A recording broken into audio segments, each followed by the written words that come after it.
अक्सर हम लोग मानते भी हैं, जानते भी हैं कि डॉक्टर भगवान का दूसरा रूप होते हैं और एक स्वस्थ देश, एक स्वस्थ समाज, एक स्वस्थ परिवार, एक स्वस्थ व्यक्ति डॉक्टर ही बनाते हैं। लेकिन अगर उस डॉक्टर को बनाने की प्रक्रिया अस्वस्थ हो जाए तो वो डॉक्टर कैसे एक स्वस्थ नागरिक को बनाएगा। मैं आंकड़े पीछे चलते रहेंगे, मैं साथ साथ बोलता रहूंगा ताकि आपको समझ में आए कि क्या हैं ये आंकड़े। नाम है नीट। कहीं से भी रिजल्ट देखने के बाद क्या आपको लगता है कि ये प्रक्रिया नीट है, ये प्रक्रिया साफ है, स्वस्थ है, स्वच्छ है? बिल्कुल नहीं लगता। अगर ये आप आंकड़े देखेंगे, 24 लाख बच्चों का भविष्य धूमिल हो रहा है, उस पर पानी फेर दिया गया है इस परीक्षा के माध्यम से। पहले क्या हुआ? तारीख बढ़ाते रहे, बार बार तारीख बढ़ा रहे थे और फिर पूरे सिस्टम की पोल 4 जून को खुल गई। 4 जून पर भी फिर आएंगे, पहले चर्चा इस पर कर लें।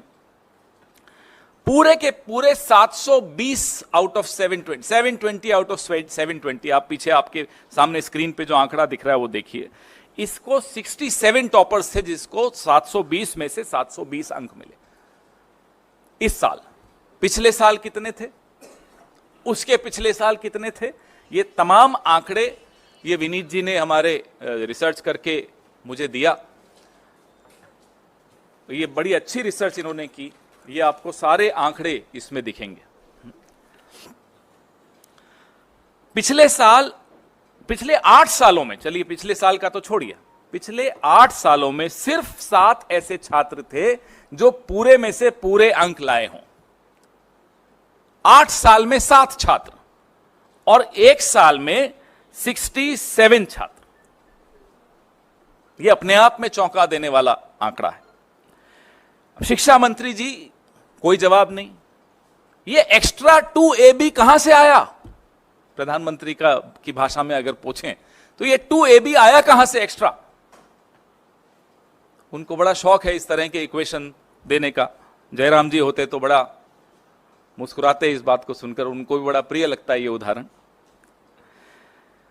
अब ये परीक्षा पे चर्चा से प्रेरणा मिली बच्चों को, ये तो हम मान नहीं सकते। परीक्षा पे चर्चा से हम में से किसी को कभी मिली है प्रेरणा प्रधानमंत्री से? लेकिन फिर घोटाला हुआ। ये कैसे साबित हुआ? बिहार में पुलिस ने पकड़ा, कई ऐसे लोगों को पकड़ा, आज वो हिरासत में हैं, जिन्होंने टेलीग्राम चैनल्स पे नीट के पेपर लीक किए थे। इसकी जांच में आगे क्या हुआ ये हमें नहीं मालूम। 13 आरोपी वहां गिरफ्तार हुए। वैसे ही गोधरा, गुजरात, बिहार भी का एक उदाहरण दे रहा हूं मैं आपको, अब गुजरात का भी उदाहरण दे रहा हूं। गोधरा में भी कोचिंग सेंटर्स के साथ मिलकर, एक पर्टिकुलर कोचिंग सेंटर था, उसके साथ मिलकर कैसे ये लीक हुआ। तो ये बिहार और गुजरात, ये एनडीए का गठबंधन क्या नीट डिजास्टर अलायंस हो गया है? एक उदाहरण बिहार से है, दूसरा उदाहरण गोधरा से है, प्रधानमंत्री जी की कर्मभूमि से है। अगर आपने हमारा अभी तक चैनल सब्सक्राइब नहीं किया है तो कृपया चैनल सब्सक्राइब कर लें, लाइक करें, शेयर करें, कमेंट करें। तो मिलते हैं फिर किसी और खबरों के साथ। नमस्कार।